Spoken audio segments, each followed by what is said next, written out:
चलिए कृषि अर्थशास्त्र 12 प्रतिफल ह्रास नियम कल हमने आपको पूरा समझा दिया था और एक सारणी भी आपको द्वारा आपको समझाया था। तो सारणी के अंतर्गत आपको व्याख्या करनी, हमने सारणी बना दी थी और सारणी के अंतर्गत आपको व्याख्या करनी है। 1 प्रश्न 2 प्रश्न तक, क्योंकि 6 नंबर का प्रश्न था। ठीक है, तो प्रतिफल ह्रास नियम। अब एक प्रश्न आता है कि ये प्रतिफल ह्रास नियम अधिकांशतः कृषि पर ही क्यों लागू होता है। प्रतिफल ह्रास नियम, प्रतिफल ह्रास नियम प्रायः कृषि पर ही क्यों लागू होता है। आ जाता है कभी कभार प्रश्न। प्रतिफल ह्रास नियम की व्याख्या करते हुए समझाइए प्रतिफल ह्रास नियम प्रायः कृषि पर ही क्यों लागू होता है। तो हमने आपको बताया था जो प्राकृतिक जो प्रकृति पर निर्भर है, जो उत्पादन प्रकृति पर निर्भर है, उसमें ह्रास नियम जल्दी लागू हो जाता है। ठीक, और जो मानवकृत उत्पादन जिसमें मशीनों इत्यादि से, वो देर से लागू होता है। तो कृषि इत्यादि, कृषि क्या है, एक प्राकृतिक उत्पादन है, प्रकृति पर पूर्ण रूप से निर्भर है। तो क्यों लागू होता है प्रकृति पर, तो इसके हम पहला तो लिखेंगे प्राकृतिक कारण। ठीक है, प्राकृतिक कारण सबसे बड़ा कारण होता है प्राकृतिक, क्योंकि प्रकृति पर ही निर्भर है, इस वजह से। दूसरा है आपका भूमि की उर्वरता में कमी।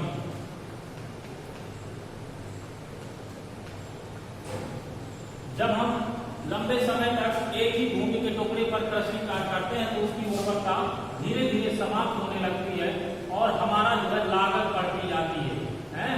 तो जिस प्रतिफल ह्रास नियम, जिसको हम लागत वृद्धि नियम भी कहते हैं, तो इसमें क्या है कि जब उर्वरता कम हो जाएगी तो हम रासायनिक खाद भी तमाम चीजें और उसमें श्रम पूंजी इकाइयां लगाएंगे तो उर्वरता की कमी के कारण हमारा जो है लागत बढ़ जाती है और हमारा सीमांत उत्पादन यानी जो मार्जिनल प्रोडक्शन है वो घटने लगता है। तो भूमि की उर्वरता में कमी। तीसरा आपका है श्रम विभाजन के कम अवसर। श्रम विभाजन के कम अवसर। श्रम विभाजन, इसमें जो व्यक्ति जो कार्य कर रहा है वही करता रहता है, इसमें श्रम विभाजन के कम अवसर होता है, जिससे व्यक्ति नीरस हो जाता है। ठीक है, एक ही काम को वो हमेशा करता रहता है, तो श्रम विभाजन नहीं है कृषि में। इस वजह से जो हमारा कृषि पर ही ये नियम लागू हो जाता है।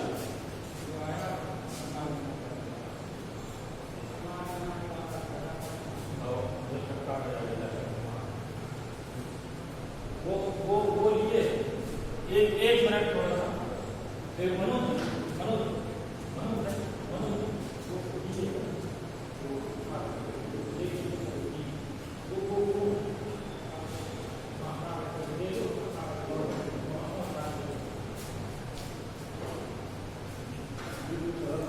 आप चलिए। तो चौथा, ये 3 समझ गए, प्राकृतिक कारण है और भूमि की उर्वरता में कमी के कारण हमारा प्रायः कृषि पर ये नियम लागू हो जाता है और श्रम विभाजन के इसमें कम अवसर होते हैं। चौथा आपका है मशीनों का कम प्रयोग। मशीनों का कम प्रयोग। कृषि में प्रायः मशीनों का कम प्रयोग होता है। जितने उत्पादन प्राकृतिक जन्य है उसमें मशीनों का प्रयोग बहुत ही कम होता है। और 5वां है आपका पशु पक्षियों द्वारा भी हानि हो जाती है। पशु पक्षियों द्वारा हानि, आप जानते होंगे, ये कोई समझाने की बात नहीं है। पशु पक्षी कृषि इत्यादि में हानि हो जाती है। 6वां है आपका मौसमी व्यवसाय। कृषि क्या है, एक मौसमी व्यवसाय है, क्योंकि कुछ समय के लिए जो किसान है वो रोजगार रहता है, और बीच का जो अंतराल जैसे खरीफ और रबी के बीच का अंतराल है, इसमें वो क्या होता है कि वो बेरोजगार हो जाता है, जिससे प्रतिफल ह्रास नियम लागू हो जाता है। ठीक है, उसको साल भर निरंतर उसको रोजगार नहीं मिलता, इसलिए प्रतिफल ह्रास नियम आपका लग जाता है। और सातवां है आपका समुचित देख रेख कम उपजाऊ भूमि पर, यह है सातवां, कम उपजाऊ भूमि पर खेती। जब हमारी भूमि कम उपजाऊ हो जाती है तो उस पर भी हमें खेती करनी पड़ती है, और हम श्रम पूंजी की अधिक से अधिक इकाइयां लगाते हैं, जिससे हमारा जो है मार्जिनल प्रोडक्शन वो घटने लगता है, और हमारा प्रतिफल ह्रास नियम या उत्पत्ति ह्रास नियम लागू हो जाता है। तो ऐसे ये 6-7 कारण हैं जिसके अंतर्गत आप, लेकिन इसमें आपको व्याख्या करनी होगी, अपने आपको हेडिंग लिखनी है। प्रतिफल ह्रास नियम या उत्पत्ति ह्रास नियम प्रायः कृषि पर ही क्यों लागू होता है, तो ये 6-7 हेडिंग आप लिखकर इसको जो है 2.5 पृष्ठ में आप लिख सकते हैं। तो ये हेडिंग आप नोट कर लीजिएगा। अगला हमने आपको कल 3 नियम को बताए थे, प्रतिफल या उत्पत्ति ह्रास नियम, ये हम आपको बता चुके। प्रतिफल ह्रास नियम,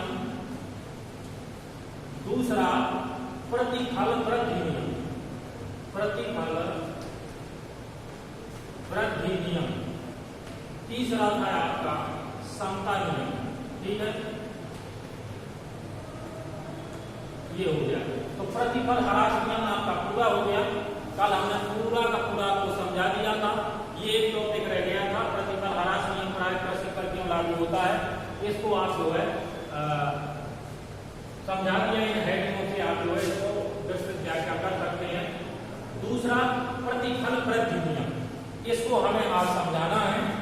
तो कहीं तो बेटा ने साथ नोट कर लिया होगा, 1 मिनट समय देते हैं, नोट कर लीजिए।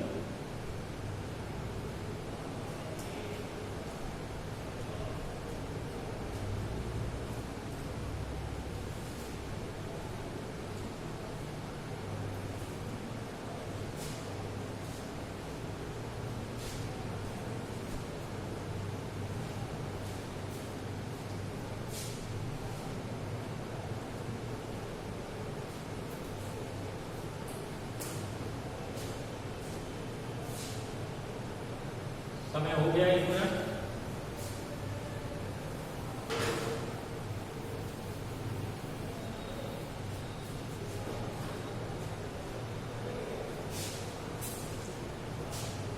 प्रतिफल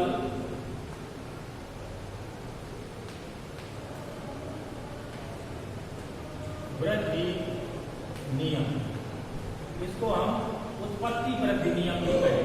उत्पत्ति या प्रतिफल वृद्धि। यदि किसी उत्पादन कार्य में, यदि किसी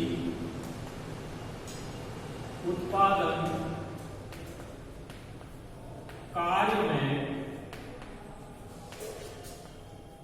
अल्पकाल में किसी स्थिर साधन के साथ, किसी स्थिर साधन के साथ अल्पकाल में स्थिर साधन के साथ परिवर्तनशील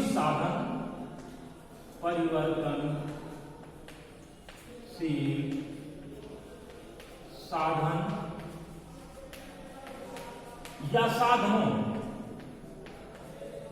या साधनों की इकाइयों को बढ़ाने पर,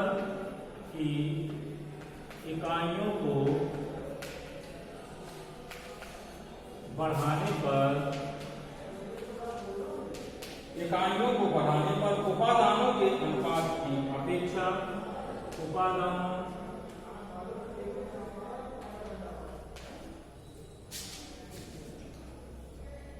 के अनुपात की अपेक्षा सीमांत उत्पादन में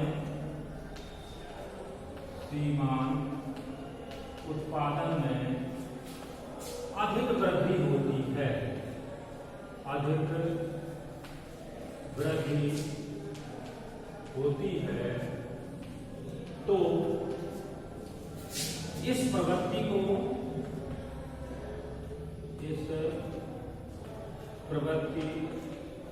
को प्रतिफल वृद्धि नियम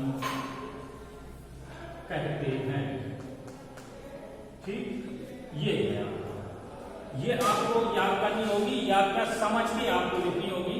यदि किसी उत्पादन काल में, अल्पकाल में, किसी स्थिर साधन के साथ, जो आपके साधन भूमि, श्रम, पूंजी, संगठन, उद्यम है, किसी एक साधन को स्थिर रख के और परिवर्तनशील साधनों की इकाइयों को हम बढ़ाते हैं।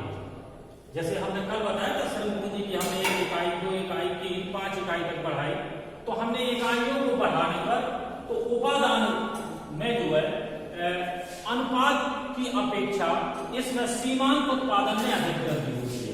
जो कल बताया था सीमांत उत्पादन में यदि कमी होती है तो प्रतिफल ह्रास नियम, और सीमांत उत्पादन में ये जो मार्जिनल प्रोडक्शन है इसमें वृद्धि हो जाती है तो वो उत्पत्ति वृद्धि नियम या प्रतिफल वृद्धि नियम कहते हैं। ठीक है, तो हमें सीधा समझना है कि यदि हमारा सीमांत उत्पादन घटता है तो प्रतिफल ह्रास नियम, और यदि हमारा सीमांत उत्पादन बढ़ता है तो प्रतिफल वृद्धि नियम। ठीक है, अब इसको हम कैसे, जैसे हमने कल आपको एक सारणी द्वारा समझाया था, आप आलेख बनाकर समझा सकते हैं या सारणी द्वारा।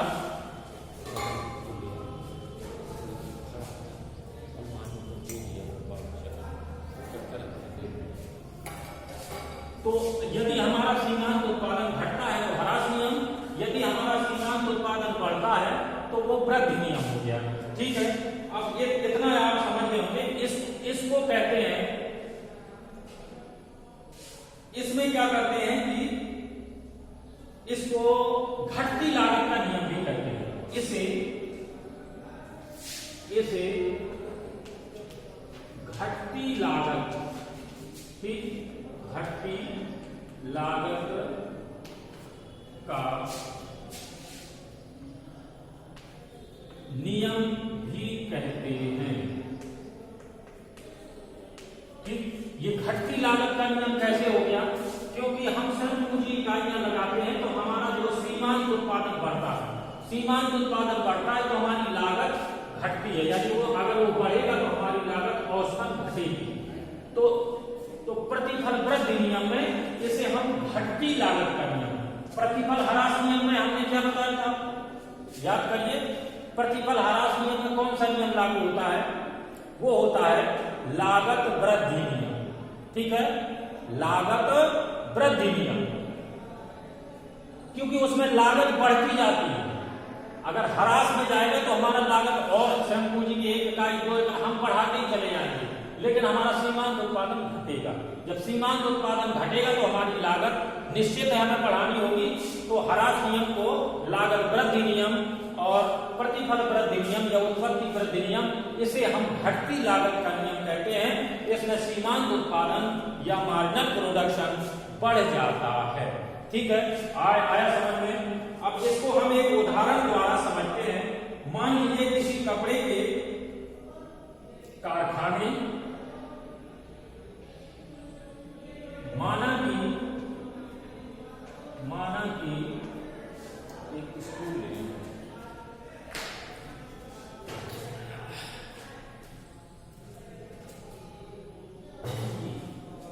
माना कि किसी कपड़े का उत्पादन, माना कि किसी कपड़े का उत्पादन कारखाने में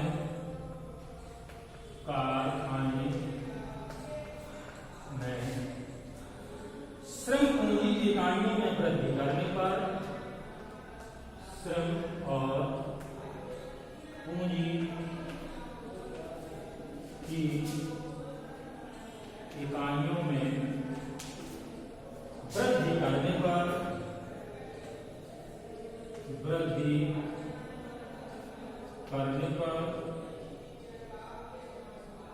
कपड़े का उत्पादन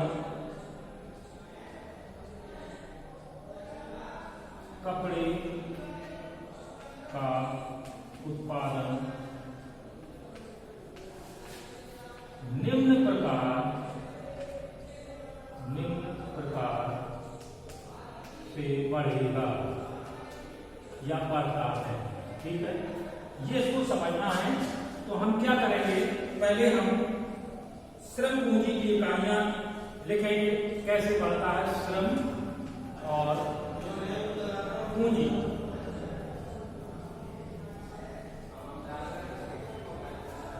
श्रम और पूंजी, श्रम पूंजी की इकाइयां,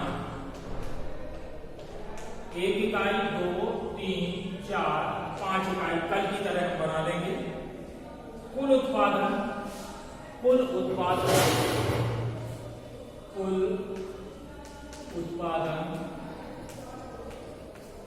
ये मीटर में है। ठीक है, मीटर में कुल उत्पादन मीटर में, इसको हम 110, 50, 110, 185, 280 और 400 कर दिए। 180, 85, 110 और 400। ठीक, अब हम इसको निकालेंगे कैसे। प्रतिफल वृद्धि नियम होता है सीमांत उत्पादन, यहां हम लिख देंगे सीमांत उत्पादन। ठीक है, सीमांत उत्पादन हो गया। अब हम कैसे निकालेंगे इसको, हमने जब श्रम पूंजी की इकाई लगाई तो हमें कुल उत्पादन मीटर में पहले हमें 50 और सीमांत उत्पादन भी हमारा 50। ठीक है, इसके बाद फिर हम क्या करेंगे, हम इसका औसत यानी सीमांत निकालेंगे। तो हम क्या करेंगे, 100, 110 माइनस 50 बराबर कितना होगा, बराबर होगा 60। ठीक, तो हमारा देखिए सीमांत उत्पादन बढ़ रहा है। दूसरा फिर हमने 280 माइनस 185 कितना हो गया, 280, 185 हमारा हो गया 75। हो गया ना 75। फिर हमने 400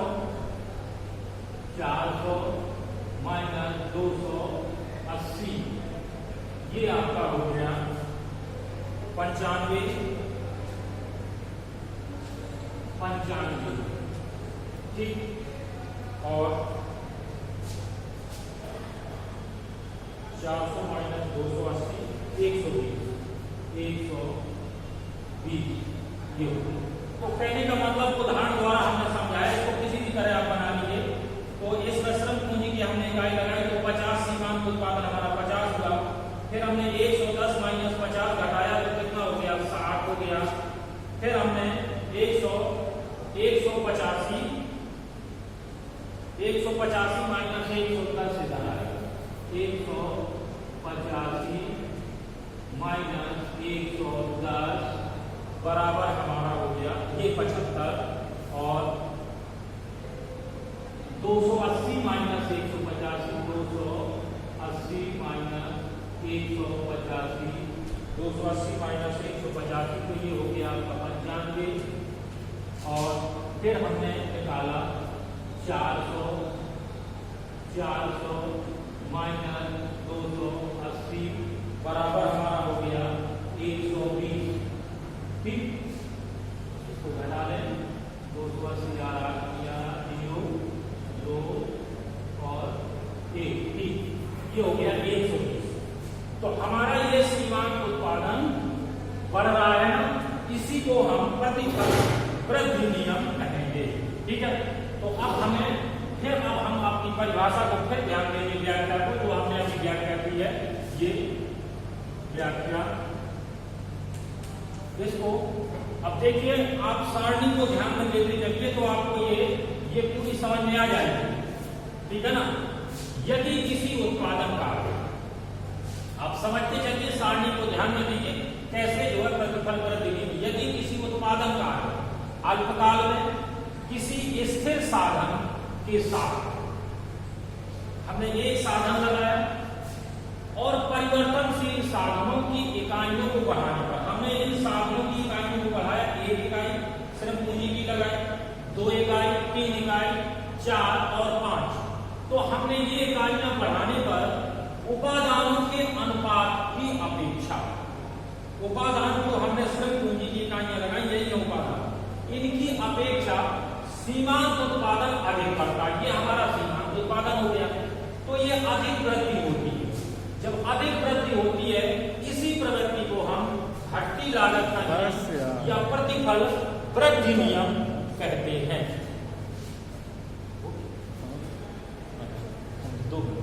तो चलिए, हमने श्रम पूंजी, तो ये हमारा सीमांत उत्पादन यानी बढ़ता चला गया, 50, 60, 75, 95 और 100, ठीक है। अब इसको हम व्याख्या कैसे करेंगे? हमें इतना नहीं कि हमने सारणी भर बना दी, अब हम इसकी व्याख्या करेंगे। माना कि उदाहरण के लिए हम लिख देंगे, उदाहरण देकर हम इसको समझाएंगे और हमने जैसा किया है वैसा हम जो है इसको लिखते जाएंगे। माना कि किसी कपड़े का उत्पादन कारखाने में श्रम पूंजी इकाइयों का प्रयोग किया गया जो निम्नवत है। पहले हमने श्रम पूंजी की 1 इकाई लगाई, कुल उत्पादन हमारा 50 मीटर, यानी कपड़े का उत्पादन 50 मीटर हुआ और सीमांत उत्पादन भी हमारा 50 हुआ। जब हमने श्रम पूंजी की 2 इकाई का प्रयोग किया तो हमारा मीटर में जो कपड़े का उत्पादन 110 और हमने इसका सीमांत उत्पादन निकाला 110 माइनस 50 तो हमारा 60 हो गया, यानी 50 से 60 यानी बढ़ा। फिर हमने श्रम पूंजी की तीसरी इकाई का प्रयोग किया तो हमारा जो है उत्पादन 185 185, इसमें हमने जो मार्जिन निकाला वो 185 में 110 घटाया तो हमारा ये 75 हो गया। इसी तरह हम इसकी पूरी व्याख्या, जैसे हमने सारणी बनाई है वैसे हम इसकी व्याख्या करते जाएंगे तो हमारा पूरा प्रश्न का उत्तर हो गया। सारणी भरने आपका काम नहीं चलेगा, इसलिए जैसे सारणी बनाई है, जैसा समझाया वैसे ही आपको जो है इसको आपको व्याख्या करते जाएंगे। तो इस सारणी की व्याख्या करते हैं, आप अपनी किताब में कुछ आलेख भी दिए हैं उनसे भी आप समझ सकते हैं। तो आज का ये प्रतिफल वृद्धि नियम बस इतना ही है। कल इसके बारे में बताएंगे प्रतिफल वृद्धि नियम कहाँ कहाँ लागू होता है। जैसे हमने अभी बताया कि प्रतिफल ह्रास नियम कृषि पर क्यों लागू होता है, ठीक इसी तरह हम प्रतिफल वृद्धि नियम बताएंगे ये कहाँ कहाँ लागू होता है और देर तक क्यों रहता है। वैसे भी हमने आपको बताया जो मानवकृत उत्पादन है वो अधिकांश का प्रतिफल वृद्धि नियम यानी देर तक लागू रहते हैं, क्योंकि उसमें मशीनें इत्यादि रहती हैं। प्रतिफल वृद्धि नियम इसके अंतर्गत उत्पादन मशीनों द्वारा, मशीनों की घिसावट बहुत देर में खत्म हो पाती है, घिसावट के बाद ही मशीनें खराब होती हैं, कुछ अंतराल में कुछ सालों तक बनी रहती है। इसलिए प्रतिफल ह्रास नियम तो सभी में लागू होता है, लेकिन प्रतिफल जो वृद्धि नियम है ये सिर्फ जो है काफी समय तक रहता है। ठीक है, तो आज यहीं पर समाप्त, कल इसके बारे में फिर हम चर्चा करेंगे। धन्यवाद।